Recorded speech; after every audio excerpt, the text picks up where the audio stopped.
नमस्कार, बहुत स्वागत है आप सभी का। मैं हूं आपके साथ चेतन पाठक। खबरों की शुरुआत करेंगे और बड़ी खबर से इस बुलेटिन की शुरुआत करने जा रहे हैं। रायपुर से बड़ी खबर है। नेता प्रतिपक्ष नारायण चंदेल का बयान सामने आया है। नशे की वजह से होते हैं ज्यादातर एक्सीडेंट, ये उनका कहना है। सीएम को नहीं जान गंवाने वालों की चिंता, नशे की ओर से जा रहा हमारा प्रदेश, ये बड़ी खबर आपको बता दें। रायपुर से बड़ी खबर है। नारायण चंदेल नेता प्रतिपक्ष हैं, उनका बयान सामने आया है और कहा कि नशे की वजह से ज्यादातर एक्सीडेंट होते हैं। सीएम को जान गंवाने वालों की बिल्कुल चिंता नहीं है। नशे की ओर हमारा प्रदेश जा रहा है, ये बड़ी खबर आपको बता रहे हैं। एक बड़ा हमला यहां नेता प्रतिपक्ष ने किया है सरकार पर और कहा है कि प्रदेश जो है वो नशे की ओर बढ़ता चला जा रहा है। साथ ही उन्होंने कहा कि सीएम को चिंता नहीं है।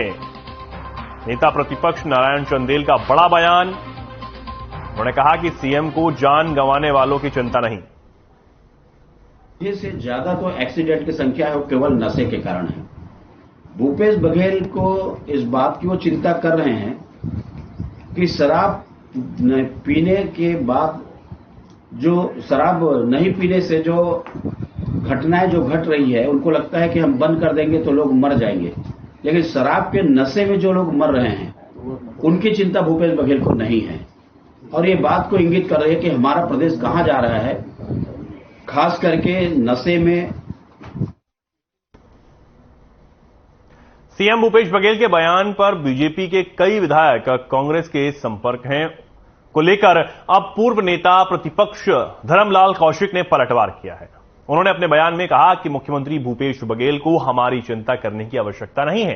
कांग्रेस में नीचे से ऊपर तक लोग बेहद परेशान हैं और विधायक से लेकर जनप्रतिनिधि तक सरेआम आरोप लगा रहे हैं।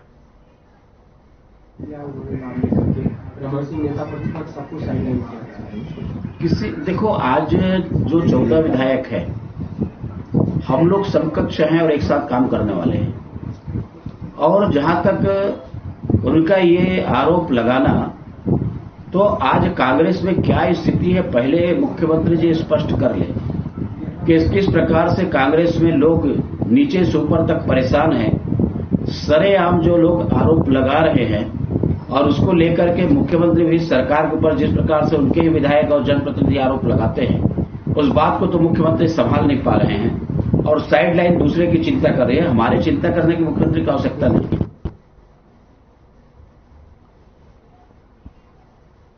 WHO ने कोरोना को वैश्विक महामारी से हटा दिया है, जिस पर स्वास्थ्य मंत्री टीएस सिंहदेव का बयान भी सामने आया है।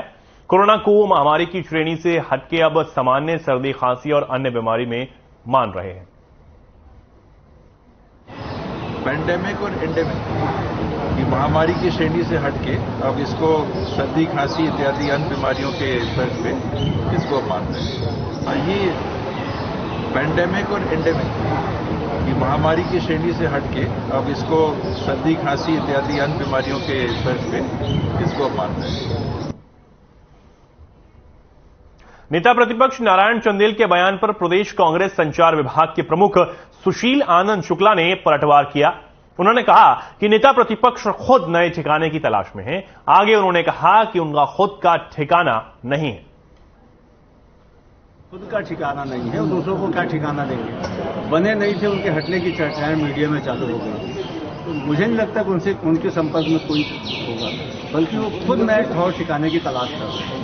लेकिन वो वरिष्ठ नेता और अगर इस प्रकार का दावा कर रहे हैं तो क्या मानते हैं कुछ क्या है आपके नेता संपर्क में? मैं बोल रहा हूँ ना कि उनका खुद का अपना ठिकाना अभी नहीं है। वो बने नहीं थे, उनके हटने की चर्चाएं मीडिया में शुरू हो गई थी, आर्टिकल छपने शुरू हो गए थे। तो मुझे नहीं लगता कि कोई भी परिपक्व राजनीतिक उनसे संपर्क।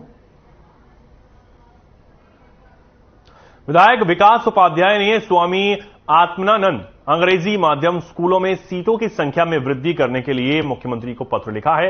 विधायक विकास उपाध्याय ने लिखा, स्कूल शिक्षा की गुणवत्ता में सुधार करते हुए छत्तीसगढ़ शासन की महत्वाकांक्षी योजना स्वामी आत्मानंद अंग्रेजी माध्यम स्कूल का संचालन हो रहा है, जिसमें अनेक छात्र छात्राएं लाभान्वित हो रहे हैं। वर्तमान में पिछले साल से संचालित विद्यालय में प्रारंभिक पहले के तहत अतिरिक्त अतिरिक्त दूसरी से 12वीं कक्षाओं में रिक्त सीट नहीं है। उक्त सभी स्कूलों में प्रवेश सीट समिति होने के कारण अनेक प्रतिभावान छात्र छात्राएं प्रवेश से वंचित हो रहे हैं।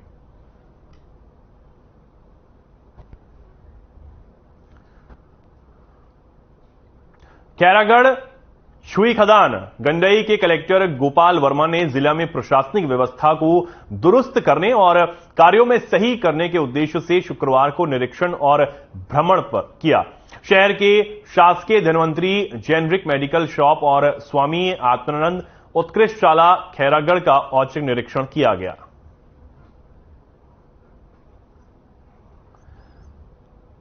यहां मेडिकल शॉप का औचक निरीक्षण किया गया है। स्वामी आत्मानंद उत्कृष्ट शाला का भी निरीक्षण किया गया। कलेक्टर गोपाल वर्मा ने यह औचक निरीक्षण किया और सभी व्यवस्थाओं का यहां जायजा लिया है। बीजेपी के वरिष्ठ नेता और पूर्व मंत्री बृजमोहन अग्रवाल अपने विधानसभा क्षेत्र में स्थित हनुमान मंदिर में हनुमान चालीसा का पाठ करने पहुंचे। इस दौरान बृजमोहन अग्रवाल ने कहा कि कांग्रेस पार्टी ने मुख्यमंत्री भूपेश बघेल ने बजरंग बली का और बजरंग बली के भक्तों का अपमान किया है। बजरंग दल को प्रतिबंध लगाने की बात कही है, इसलिए हमने विशेष हनुमान चालीसा का पाठ कर अनुष्ठान किया ताकि जिनको घमंड हो गया है ऐसे लोगों को भगवान बजरंग बली उन्हें सद्बुद्धि दें।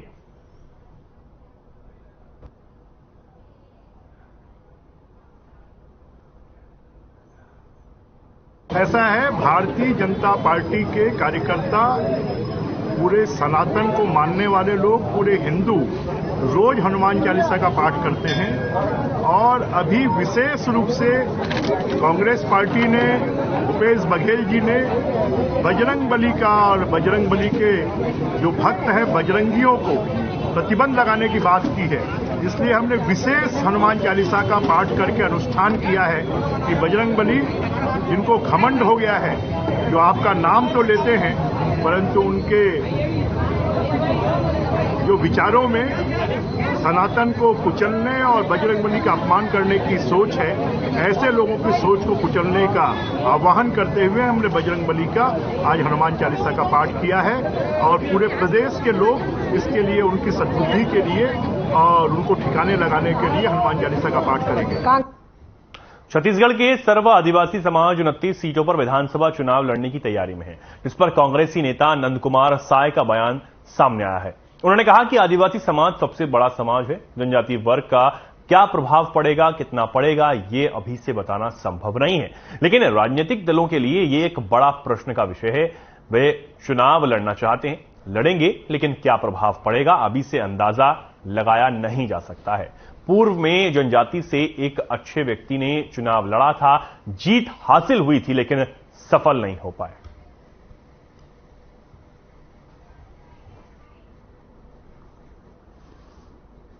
समाज यहां सबसे बड़ा समाज है जनजाति वर्ग का। अब वो क्या प्रभाव पड़ेगा, कितना पड़ेगा, ये तो असेसमेंट करना अभी संभव नहीं है, लेकिन ऐसा अगर कर रहे हैं तो राजनीतिक दलों के लिए एक विषय तो है सामने जी, कि क्या इसका माने प्रभाव क्या पड़ेगा।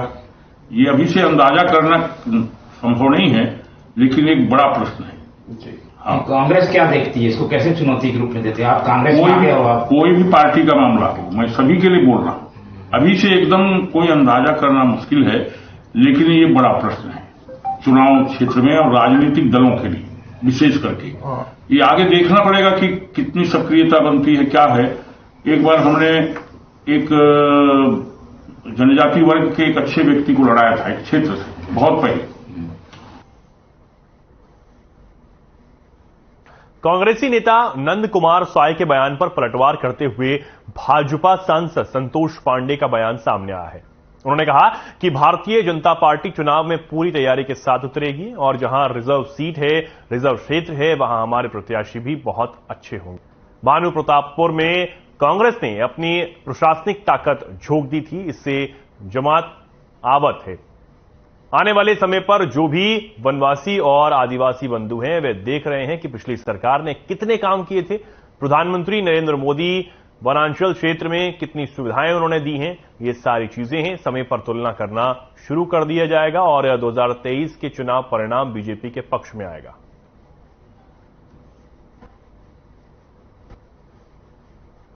भारतीय जनता पार्टी चुनाव में पूरी तैयारी के साथ उतरेगी और जहां रिजर्व सीट है, रिजर्व क्षेत्र है, वहां हमारे प्रत्याशी भी बहुत अच्छे होंगे और जिस प्रकार से भानु प्रतापपुर में इन्होंने अपने सब प्रकार की प्रशासनिक ताकत को झोंक करके और जो प्रदर्शन किया था उससे जनता अवगत है।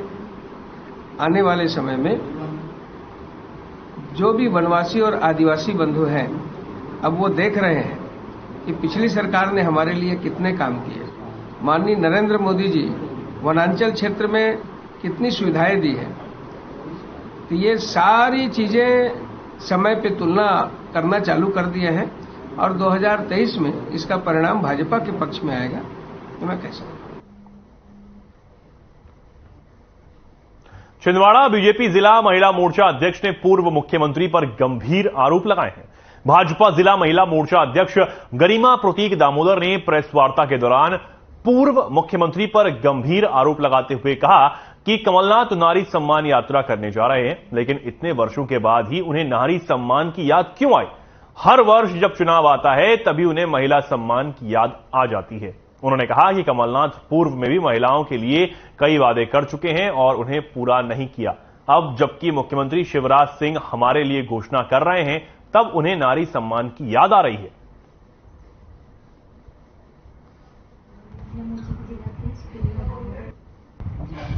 आज मैं कमलनाथ जी से ये पूछना चाहूंगी कि वे महिलाओं के सम्मान की बात करते हैं, नारी सम्मान योजना, नारी सम्मान यात्रा निकालने जा रहे हैं। इसके पूर्व में वो इतने वर्षों में रहे हैं कमलनाथ जी, उनकी सरकार रही है राज्य में, केंद्र में, तब इनको महिलाओं की, बहनों की क्यों याद नहीं आती है? तब बहनों के सम्मान की, बच्चियों के सम्मान की याद क्यों नहीं आती है?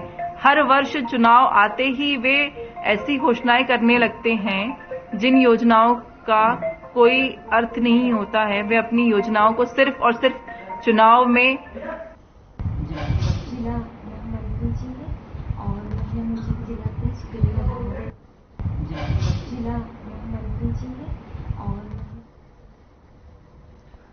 नारी सम्मान को लेकर महिला मोर्चा के अध्यक्ष ने कमलनाथ पर एक तीखा तंज कसा है और तीखा प्रहार यहां किया है। उन्होंने कहा कि चुनाव आते ही पूर्व मुख्यमंत्री कमलनाथ को महिलाओं की सम्मान की बात वो करने लगते हैं और इसी के जरिए पूर्व सीएम पर महिला मोर्चा की अध्यक्ष ने तीखा प्रहार किया है। नारी सम्मान को लेकर भी तंज कसा है।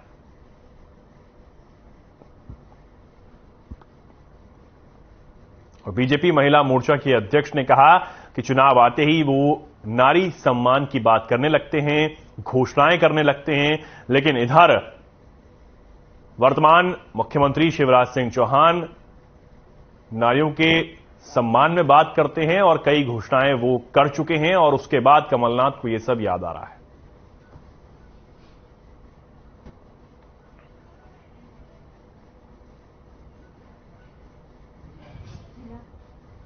मध्य प्रदेश की आर्थिक राजधानी इंदौर में रामनवमी के दिन बावड़ी हादसे के बाद प्रशासन और नगर निगम ने कब्जा की गई बावड़ी और कुओं को मुक्त कराने का अभियान शुरू किया। भाजपा के जनप्रतिनिधियों ने इसका विरोध किया। कांग्रेस का कहना था कि यह नहीं किया जाए। उसके बाद मुहिम ठंडी पड़ गई, जिसके बाद नगर निगम ने एक एप्लीकेशन बनाई जिसको कुएं बावड़ी की लोकेशन देखी जा सकेगी।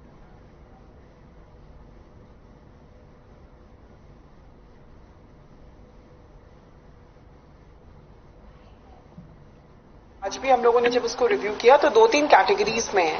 एक हमारे जो प्योरली अतिक्रमण मुक्त है परंतु सिर्फ उसको प्रोटेक्ट करना है, तो वो हम लोगों ने अलग से चर्चा की।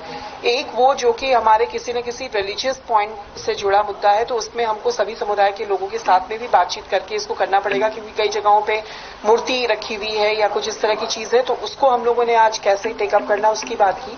तीसरा ये भी पॉइंट निकल के आया, जैसे अभी कुछ स्कूल्स हैं, कुछ कम्युनिटी बिल्डिंग्स हैं, उसके अंदर वेल्स हैं, वो बहुत डेंजरस है, जिसको हम लोगों ने अभी मतलब लिटरली अगले 3-4 दिनों के अंदर हमको वो सारे खोल के और उसको प्रोटेक्ट करना है।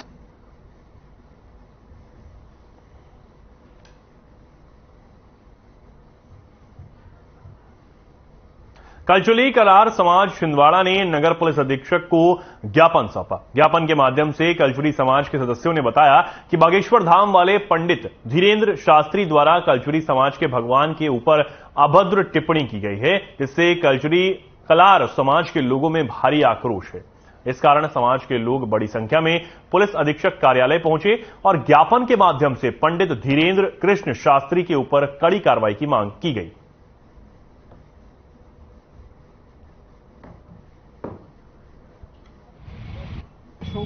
अभद्र टिप्पणियां की है। आज कलचुली कलार समाज छिंदवाड़ा सीएसपी ऑफिस में मैडम को ज्ञापन देने के लिए आया है। जैसे कि आप लोगों को भी पता होगा कि पिछले कुछ दिनों से एक वीडियो वायरल हो रहा है, जो तथाकथित पंडित धीरेन्द्र शास्त्री बागेश्वर धाम वालों का है। इन्होंने कलचुली समाज के आराध्य हमारे भगवान की तरह पूजनीय श्री सहस्त्रार्जुन महाराज के विषय में अनर्गल टिप्पणी की है और ऐसे शब्दों का, ऐसे भाषा का उपयोग किया है जो हम आप लोगों के सामने यहाँ कह नहीं सकते।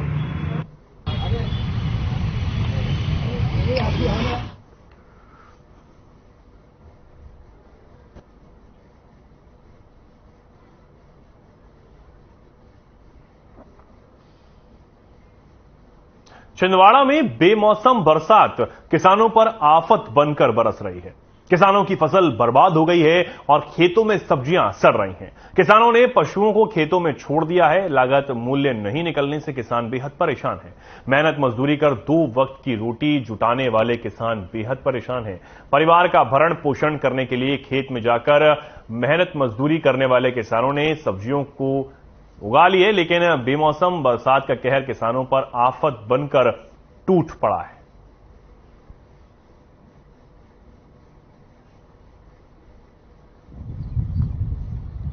तो 2 एकड़ में पत्ता गोभी थी, 2 एकड़ में फूल गोभी, बाकी आलू भी लगाया था मैंने, बटाना था खेत में।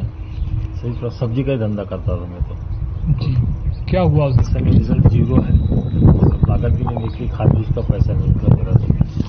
लगभग कितने लागत से किया? लागत क्या है, ये मान के चलो कि टोटल खेत में 1.25 लाख रुपए की लागत लग चुकी है और 1 रुपए की फसल बचत नहीं है मेरा।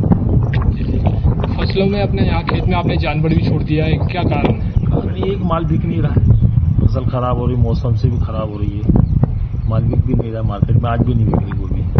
आप मामा जी से क्या उम्मीद लगाते हैं? मामा जी से क्या उम्मीद, यही है कि कुछ मदद करना चाहिए किसानों की। ऐसी स्थिति में करना चाहिए जो प्रकृति के कारण हो रहा है नुकसान किसान का।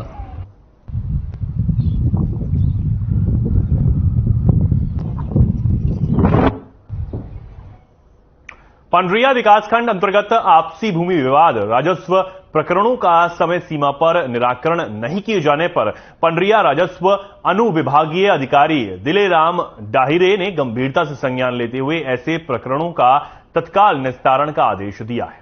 बता दें कि ग्राम झिरिया निवासी कमलाबाई बंजारे एवं संतोष कुमार झांगड़े के द्वारा भूमि सीमांकन के लिए संबंधित विभाग के चक्कर काट वो थक हार चुके थे। प्रकरण आपसी पारिवारिक भूमि का है। कमलाबाई एवं संतोष कुमार झांगड़े ने कलेक्टर कवर्धा से जन दर्शन में आवेदन अर्जी दाखिल की। कलेक्टर जन्मय महावे के द्वारा संबंधित विभाग को तत्काल जांच कर निराकरण के लिए मार्ग किया गया। ये जो कैलाश चंद्रवंशी पटवारी है ना, वहाँ लाते हो करवा देती, पैसा खा घूस खा। नहीं, कैलाश चंद्रवंशी कौन है? पटवारी है। तो कैसे नाप कैसे करे? नाप करे के बाद ना नाप एती कर देते थे, करवा चले जाते लोग। अब हम नपवा रहे हैं, हमार जमीन लो। आपके नाम बता दाई। कमला भाई। अच्छा, बताओ। जमीन ला और निकाल के नहीं देवते, हम सब जमीन ला अपन सीमांकन करवा रहे हैं। ये जमीन में भी आप बसे हो तो कौन सा जमीन? हम अपन जमीन में बसे हैं, तेने जमीन ला हमार ओहर ये बतावत है, हमार निजी जमीन ला घास बतावत है। अब हम अपन निजी जमीन में बसे हैं, अब और घास बतावत है। हमार अगल बगल में सब हमार जमीन में बसे हैं। ग्राम झिरिया खुर्द का आवेदकों के संबंध में आवेदन प्राप्त हुआ है। संतोष बंजारे और कमला देवी, इसके संबंध में न्यायाधिकार के अध्यक्षता में जांच दल गठित करके जांच कराया जाएगा और उचित निर्णय। सर, इन लोगों को लंबे समय से प्रकरण चल रहा है, आपसी घरेलू विवाद है, तो क्या आपके राजस्व न्यायालय के द्वारा उनको न्याय मिल सकती है? हाँ, निश्चित रूप से उसका निराकरण करेंगे।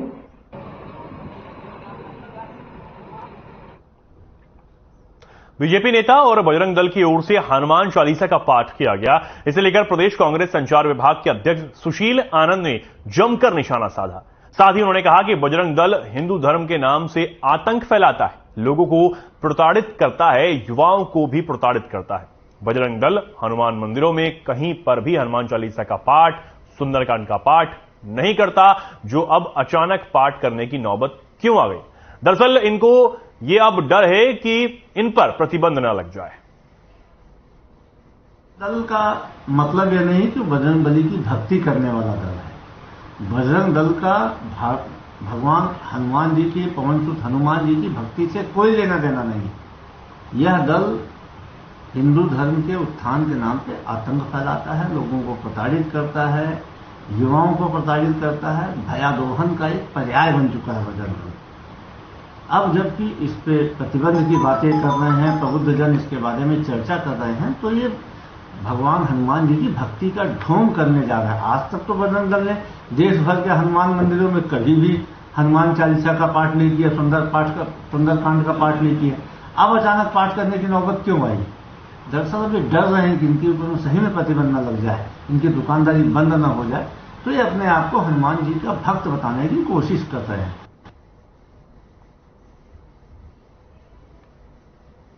चुरिया नगर पंचायत में कांग्रेस अध्यक्ष के खिलाफ अविश्वास प्रस्ताव लाने में कांग्रेस के वरिष्ठ पार्षद को पार्टी विरोधी गतिविधियों में संलिप्त पाए जाने पर जिला कांग्रेस कमेटी ग्रामीण ने कारण बताओ नोटिस जारी किया है और 7 दिन के अंदर जवाब भी मांगा गया है। बता दें कि 2 हफ्तों से नगर पंचायत की राजनीति गरमाई हुई है। नगर पंचायत कांग्रेस अध्यक्ष श्रीमती राजकुमार सिन्हा की कार्यशैली से नाराज होकर बीजेपी से निष्कासित 8 पार्षद ने जिला कलेक्टर के सामने अविश्वास प्रस्ताव प्रस्तुत किया। इस खेमे में कांग्रेस के 3 पार्षदों की महत्वपूर्ण भूमिका रही थी, जिससे जिला कांग्रेस संगठन में खलबली मच गई थी।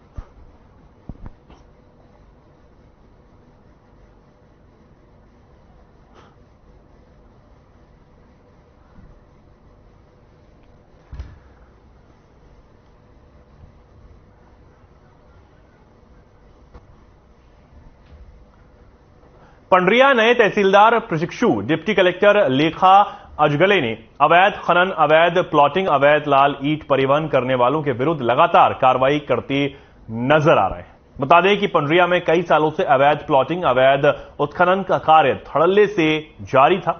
नए तहसीलदार डिप्टी कलेक्टर लेखा अजगले के पदस्थापना के बाद अवैध कारोबारियों के रोंगटे खड़े हो गए। अगर हम बात करें शहर अंतर्गत अवैध कॉलोनियों की के द्वारा अवैध प्लॉटिंग की गई या अवैध उत्खनन की, तो तहसीलदार कड़ाई से यहां कार्रवाई कर रहे हैं। बीते दिनों धोगट्टी नदी से अवैध रेत उत्खनन करने वालों के विरुद्ध कड़ी कार्रवाई करते हुए पंडरिया पुलिस के सुपुर्द की गई।